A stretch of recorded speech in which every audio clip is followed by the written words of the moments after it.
Vendredi 10 mars 1944, entretien 38 avec Lily.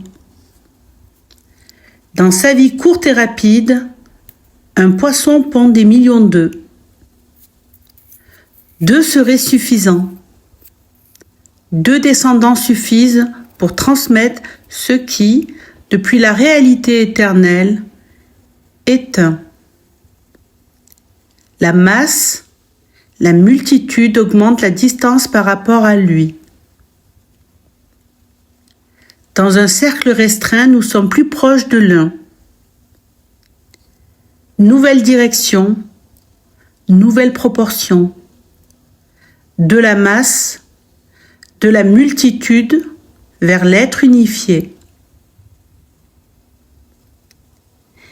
Il n'y a pas besoin de fixer un œuf à l'autre, ni d'en rajouter. Peux-tu coller et ajouter des fruits à l'arbre ? Aider ne signifie pas ajouter ou coller. Sois son aide et tu sauveras le monde. Il ne colle pas les fleurs, il les fait croître. Sa main est proche et sa main, c'est toi. Demande. Lily. Apprends-moi ma tâche pour que le ciel est pour la terre. La terre est accomplie, mais le ciel ne brûle pas encore en toi. Et tu n'as pas 2 places, mais une seule, celle du milieu. Les degrés de la vie terrestre et de la vie céleste sont 7. 3 sont accomplis. Les 3 autres sont au-delà des limites. Mais le 4e qui est au centre les trouvera. Les 7 feront 1 et il n'y aura plus de manque, plus de brèche. Le 5e parle. Je ne comprends pas tout à fait. Tu ne peux même pas comprendre à moitié.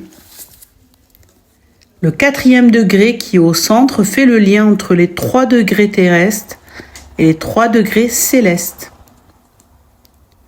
J'appartiens au 5e degré. À travers toi, je peux m'appuyer sur la terre. La foi est le pont qui te conduit au 4e. Le 4 n'a plus besoin de foi. Il agit. À Joseph. Sa maison a 4 murs.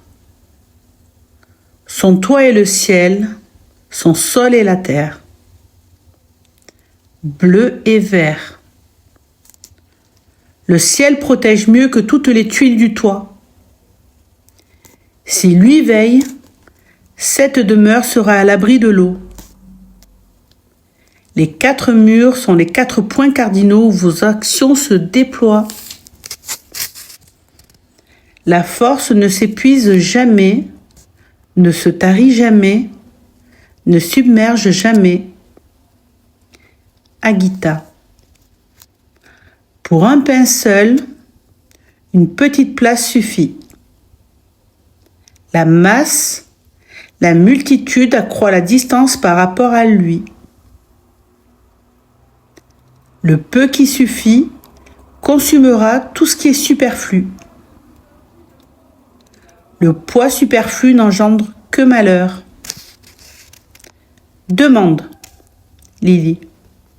Je ne comprends pas ce que être attaché par une obligation signifie. C'est l'opposé de l'acte. Détourne-toi de toute obligation parce que tu te perdrais. Défends-toi contre tout attachement. Si la corde se déchire, elle est rompue à jamais. Sa parole est « Sois libre ». Quand il agit à travers toi, toutes les anciennes attaches se rompent, sont réduites en cendres et en poussière. La corde appartient au bourreau. Écoute. Un monde qui s'écroule en poussière et en cendres ne peut plus être attaché, relié, recollé. Nous ne sommes ni obligés, ni attachés entre nous. Néanmoins, nous sommes ensemble. Il en est le témoin.